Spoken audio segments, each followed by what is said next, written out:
अल्लाह फरमाता है महबूब अलैहिस्सलाम हमने आपको खुशखबरी और डर सुनाने के लिए भेजा है। कल क़यामत में आपसे नहीं पूछा जाएगा ये बंदा जहन्नुम में क्यों गया। ज़कात देने के बाद आपको शरीयत नहीं याद आती और दीनी काम करने के वक्त शरीयत याद नहीं आती, ख़त्म के टाइम आपको शरीयत याद आ जाती है। इससे अल्लाह के रसूल सल्लल्लाहु अलैहि वसल्लम ने मना किया। अगर कोई तुम्हें खौफ में मुब्तला करना चाहेगा अल्लाह निकाल देगा। क्या काम करना है? सिर्फ और सिर्फ। एक और बंदा आया, उसने कहा बीमार बहुत हूँ, आपने फरमाया इस्तिग़फ़ार कर। लेकिन अल्लाह फरमाता है युरसिलिस समाअ अलैकुम मिदरारा, अगर बारिश नहीं हो रही अल्लाह बारिश भी अता फरमा देगा। औलाद भी नेक है, अल्लाह ने इज्जत भी दी, सब कुछ अल्लाह ने दिया, सेहत भी, सब कुछ मिला हुआ है। तेरी दुनिया के अंदर सारी ख्वाहिशें पूरी हो गई इस्तिग़फ़ार की बरकत से। जो एक रहती थी अल्लाह ने वो भी पूरी कर दी है। यहाँ तक बात महदूद नहीं, इस्तिग़फ़ार की बरकत से अल्लाह बख्शिश भी फरमाएगा, बारिश भी अता फरमाएगा, गुनाहों को भी माफ़ फरमाएगा और इसके साथ साथ अल्लाह औलाद वाला भी बनाएगा और अल्लाह तबारक व तआला माल भी अता फरमाएगा।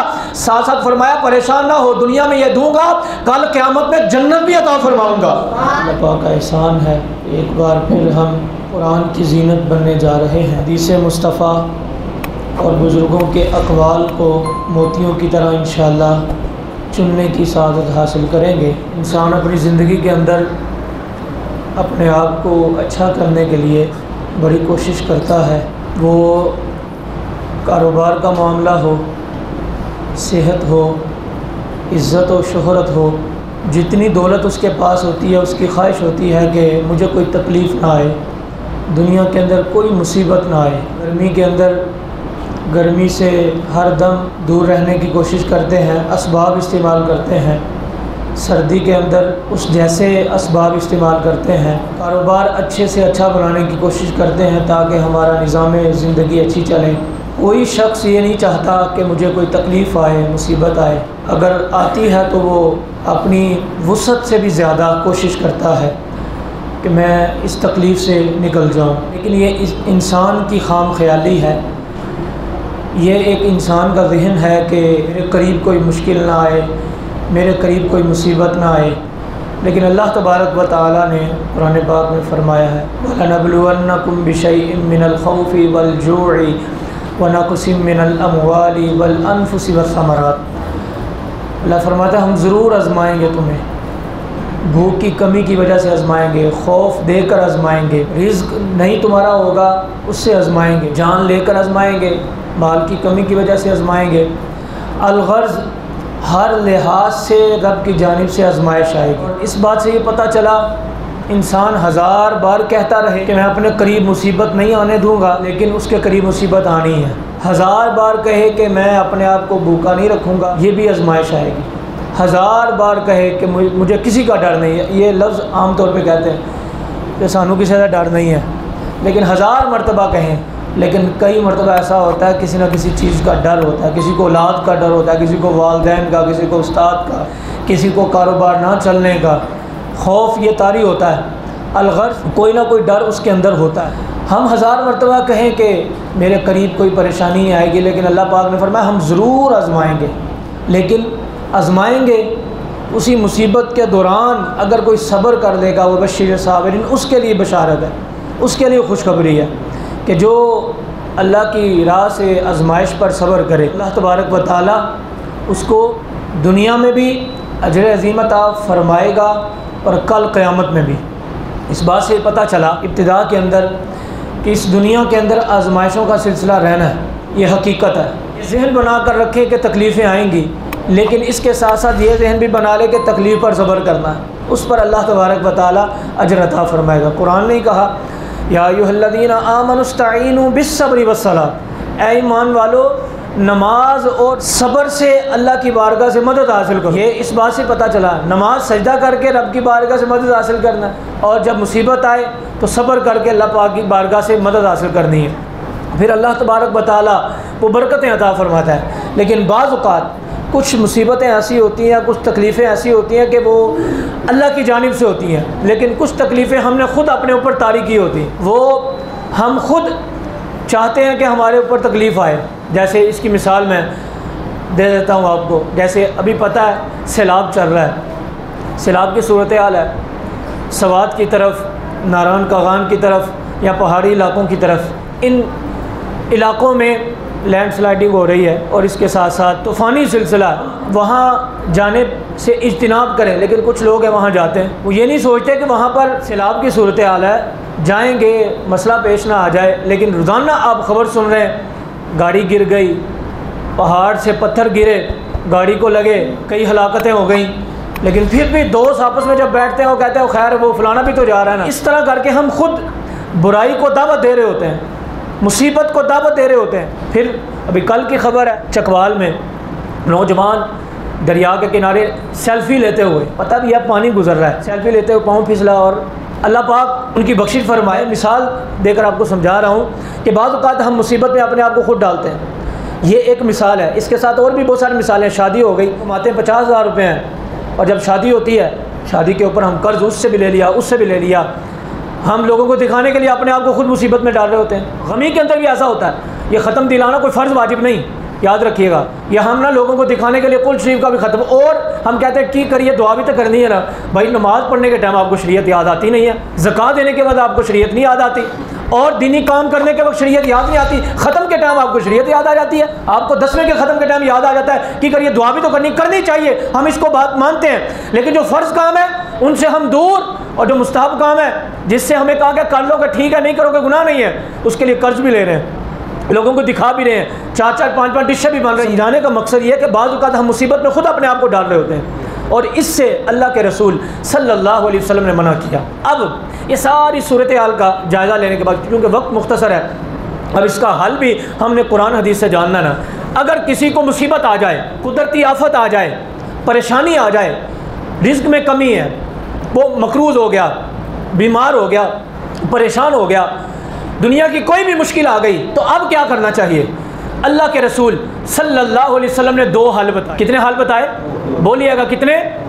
बड़े आसान हल हैं, उसके लिए कोई पैसे नहीं खर्च करने पड़ेंगे। आप शायद परेशान हो कि उसके लिए लाखों रुपए खर्च करने पड़ेंगे, नहीं। अल्लाह के रसूल ने इरशाद फरमाया 2 काम कर लो, अल्लाह पाक तुम्हें मुश्किलों से निकाल लेगा। जालिमों का जुल्म तारी होगा, अल्लाह निकाल देगा। कर्जे में मुब्तला हो जाएंगे, अल्लाह निकाल देगा। अगर कोई तुम्हें खौफ में मुब्तला करना चाहेगा, अल्लाह निकाल देगा। क्या काम करना है? सिर्फ और सिर्फ रसूल ने फरमाया अल्लाह की बारगाह में इस्तिग़फ़ार करो। क्या करो? इस्तिग़फ़ार करो। दूसरा इरशाद फरमाया लोगों को नेकी की दावत दो, यानी जो नमाज नहीं पढ़ता उसको नमाज की दावत दो। तो ये 2 बातें अल्लाह के रसूल ने कहा कर लो, अल्लाह तुम्हें ज़ालिमों के जुल्म के करीब नहीं आने देगा। अगर मकरूज़ हो तो अल्लाह कर्जे से निकाल देगा, परेशान हाल हो गए तो अल्लाह निकाल देगा। अब देखें कर्जे से कैसे बंदा निकल सकता है, परेशानियों से कैसे निकल सकता है? इस्तिग़फ़ार से। इसका मैं आपको बताता हूँ। हज़रत सैयदना हसन बसरी रज़ी अल्लाह ताला, उनके पास एक बंदा बैठा हुआ था। हसन बसरी वाला कौन है? इनको कहा जाता है ताबई। इनके बारे में आता है इन्होंने कम व बेश 130 सहाबा इकराम का दीदार किया, और उन 130 में से 70 ऐसे सहाबा हैं जिन्होंने बदर में शिरकत की थी। हसन बसरी कोई आम बंदे नहीं है, आप कोई समझे आजकल का कोई पीर है। हसन बसरी रहमतुल्लाहि ताला अलैह वो हज़रत सैयदना हसन बसरी रज़ी अल्लाह ताला, उनके पास एक बंदा बैठा हुआ था। बाज़ औक़ात पीरों के पास हम मिलने जाते हैं ना, उस्तादों के पास, उलमा के पास, तो वो बैठा हुआ था। तो एक शख्स आया, आपसे पूछता है हज़रत बड़े गुनाह सर पे चढ़ गए, अभी दिल चाहता तौबा कर लूँ, तो उसके लिए कोई वजीफ़ा दे दें। तो आप फरमाने लगे अल्लाह की बारगाह में इस्तिग़फ़ार कर, अल्लाह तुम्हें माफ़ कर देगा। अब यहाँ तक तो बात समझ आ गई कि गुनाह है, इस्तिग़फ़ार करना है। थोड़ी देर के बाद एक और बंदा आया, दूसरा बंदा आकर कहता है हज़रत बड़ा परेशान हूँ, औलाद नहीं है, दुआ करें कि अल्लाह औलाद वाला बना दे। आप फरमाते इस्तिग़फ़ार कर। थोड़ी देर के बाद एक और बंदा आ गया, उसने कहा हज़रत कर्ज़ा बड़ा चढ़ गया है, दुआ करें कि अल्लाह कर्ज़े से निजात दे दे। तो आप फरमाने लगे इस्तिग़फ़ार कर, अल्लाह कर्ज़े से निजात दे देगा। एक और बंदा आया, उसने कहा बीमार बहुत हूँ, आपने फरमाया इस्तिग़फ़ार कर। तो अब देखें वो बंदा जो बैठा हुआ था वो हैरान होगा, जो भी आता है, बीमार आता है, मकरूज़ आता है, गुनाहों वाला आता है, दीगर परेशानियों वाला आता है, हर एक को एक ही वजीफ़ा दिए जा रहे हैं कि इस्तिग़फ़ार कर। थोड़ी देर के बाद जब सारे चले गए ना, तो वो बंदा पूछने लगा हज़रत, वो किसी डॉक्टर के पास बंदा बैठा हो ना, तो हर एक को पैनाडोल ही दी जाए, अरे कहना डॉक्टर लगता है ताई है, एक ही गोली दी जा रहा है। तो असी बाद पूछ लेना डॉक्टर साहब खैर है ना, हर बंदे ने एक ही गोली। तो डॉक्टर को कहता तेनू नहीं पता, जो मैं जानना तेनू नहीं पता, ठीक है। तो वो हसन बसरी रहमतुल्लाहि ताला फरमाने लगे हाँ मैंने सबको एक ही वजीफ़ा दिया। कहा ये क्या बात, सबका इलाज है कि ये कहाँ से लिया? आपने कुरान पाक की आयत पढ़ी, अल्लाह फरमाता है फ़कुल तुस्तग़फ़िरू रब्बकुम इन्नहु काना गफ़्फ़ारा। मैंने कहा कि अपने रब की बारगाह से क्या करो, इस्तिग़फ़ार करो, तौबा करो, इन्नहु काना गफ़्फ़ारा, अल्लाह तुम्हें बख्श देगा। तुम्हारे गुनाहों को माफ़ कर देगा। ये तो बात ठीक है, इस्तिग़फ़ार करेंगे अल्लाह गुनाहों को माफ़ फरमाएगा, लेकिन अल्लाह फरमाता है युरसिलिस समाअ अलैकुम मिदरारा। तुम इस्तिग़फ़ार करोगे, तुम अल्लाह की बारगाह में अस्तग़फ़िरुल्लाह रब्बी मिन कुल्लि ज़ंबिन व अतूबु इलैहि, रब की बारगाह में रुजू करोगे। रुजू की बरकत एक और होगी, क्या? अगर बारिश नहीं हो रही अल्लाह बारिश भी अता फरमा देगा। ये कुरान कह रहा है वयुमदिदकुम बि अमवालिन व बनीना। अगर तुम्हारे पास माल नहीं ना, माल की कमी या कारोबार नहीं चल रहा या कर्जा चढ़ गया ऊपर, तो अल्लाह फरमाता है तुम इस्तिग़फ़ार करो कि मैं तुम्हें माल भी अता फरमा दूंगा। व बनीना, और फरमाया अगर तुम्हारी औलाद नहीं या औलाद नाफरमान है, इस्तिग़फ़ार करो मैं औलाद के ज़रिए तुम्हारी मदद भी फरमाऊँगा। वयजअल लकुम जन्नातिन वयजअल लकुम अनहारा। यहाँ तक बात महदूद नहीं, इस्तिग़फ़ार की बरकत से अल्लाह बख्शिश भी फरमाएगा, बारिश भी अता फरमाएगा, गुनाहों को भी माफ़ फरमाएगा, और इसके साथ साथ अल्लाह औलाद वाला भी बनाएगा, और अल्लाह तबारक व तआला माल भी अता फरमाएगा। साथ साथ फरमाया परेशान ना हो, दुनिया में ये दूंगा, कल क़यामत में जन्नत भी अता फरमाऊँगा। इस्तिग़फ़ार की बरकत है। ठीक है, एक और बात बता देता हूँ। इमाम अहमद बिन हम्बल रहमतुल्लाहि तआला अलैह, ये बहुत बड़े इमाम और वाक़अतन मुत्तकी परहेज़गार, याद रखिएगा जो चारों आइमा हैं हम किसी का इनकार नहीं करते, सारे हमारे सर के ताज हैं। कोई किसी की मुखालफत करेगा वो उसका अहले सुन्नत से कोई ताल्लुक़ नहीं है। आजकल ये चल पड़ा है सोशल मीडिया पर, कुछ लोग बुज़ुर्गों के ख़िलाफ़ सोची समझी साजिश के तहत उनके अंदर जो मोहब्बत फैली हुई है, उनके बारे में अच्छाई फैली हुई है कि वो मुत्तकी हैं, परहेज़गार हैं, नेक हैं, लोगों के दिलों से, लोगों के सीनों से बुज़ुर्गों की मोहब्बत निकालना चाहते हैं। लेकिन मैं यहाँ पर बताना चाहता हूँ, इमाम अहमद बिन हम्बल रहमतुल्लाह अलैह एक मरतबा कहीं सफ़र पे जा रहे थे, एक गाँव में ईशा की नमाज़ होगी, ईशा की नमाज़ पढ़ी तो इमाम साहब से कहने लगे कि आज की रात मुझे मस्जिद में रुकने की इजाज़त दे दें। इमाम कहने लगा मुअज़्ज़िन से पूछ लें, क्योंकि मोहल्ले वालों ने मुअज़्ज़िन की ड्यूटी लगाई होती है।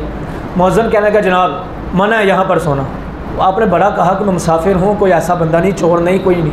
आपको वो पहचानते नहीं थे अहले इलाका वाले। तो मुअज़्ज़िन ने कहा भाई रहने की इजाज़त नहीं। आपने मस्जिद के बाहर आ गए, बाहर सहन में।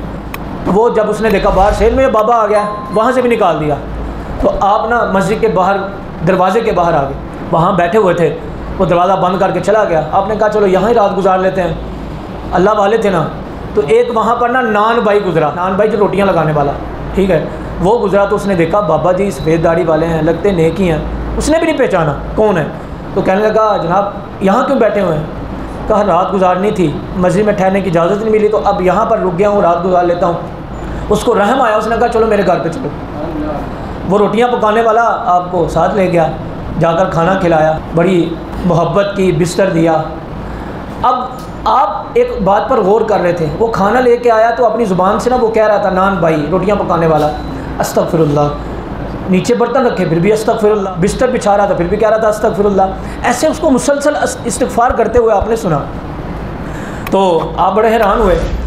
तो आप फरमाने लगे ये इस्तिग़फ़ार की क्या क्या बरकतें तुम्हें मिली। तुम हर काम के बाद जो है ना अल्लाह की बारगाह में इस्तिग़फ़ार करते हो। बड़ी तवज्जो फरमाइएगा, बस 8:30 बजे तक दुआ करनी है, तो आपने तवज्जो करनी है इंशाअल्लाह अज़्ज़ व जल। वो कहने लगा जनाब कि अल्लाह तबारक व तआला ने इस्तिग़फ़ार की बरकत से मुझे बड़ा नवाजा है। माल की भी कमी नहीं, औलाद भी नेक है, अल्लाह ने इज़्ज़त भी दी, सब कुछ अल्लाह ने दिया, सेहत भी, सब कुछ मिला हुआ है। लेकिन एक ख्वाहिश मेरी पूरी नहीं हुई, एक तमन्ना वो अभी तक रहती है, ये इस्तिग़फ़ार की ये बरकतें मेरी।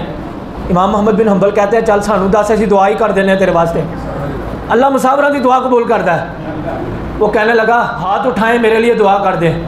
दुआ क्या करनी है कि अल्लाह तबारक व तआला ज़िंदगी के अंदर जब तक मैं सांस ले रहा हूँ, इसी ज़िंदगी के अंदर अल्लाह तबारक व तआला मेरी मुलाकात इमाम अहमद बिन हम्बल से करा दे।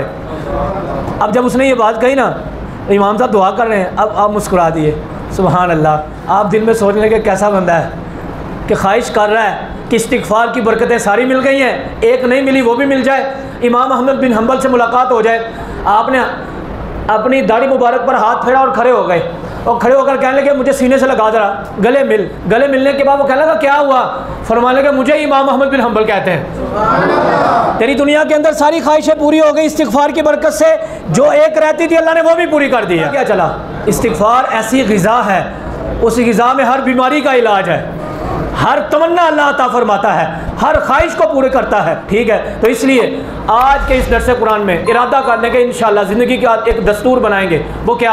अल्लाह के रसूल की भी सुन्नत, अल्लाह के रसूल रोज़ाना 70 मरतबा, एक रिवायत के मुताबिक 100 मरतबा आप इस्तिग़फ़ार किया करते थे। इंशाअल्लाह हम रोज़ाना अल्लाह की बारगाह में बकसरत इस्तिग़फ़ार किया करेंगे इंशाअल्लाह। ये इरादा करें। इस पर बड़ी बातें हैं, कुरान की आयत भी, लेकिन पैगाम देना असल में मकसद होता है। दूसरी बात जो अल्लाह के रसूल ने कही, नेकी की दावत। नेकी की दावत का मतलब क्या है? जो बुराई कर रहा है उसको दावत दें मोहब्बत के साथ। उस बेनमाजी है उसको कहे नमाज़ पढ़ने वाला बन जा। बाद वक़्त हम कहते हैं हमने तो 2 3 4 मरतबा का ये बात ही नहीं मानता। भाई बात मनवाना हमारा काम ही नहीं है, हमारा काम है नेकी की दावत देना मोहब्बत से।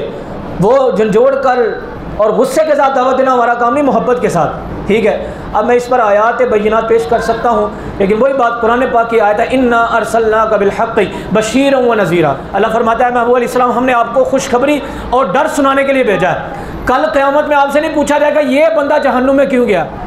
आपका काम है तौहीद की दावत देना। जब अल्लाह के रसूल को अल्लाह ने ये फरमाया तो हमारा काम नहीं बंदा हम मनवाएं बात, हमारा काम है दावत देना। दावत देना हमारा काम है, तो इस पर अल्लाह बरकतें अता फरमाएगा।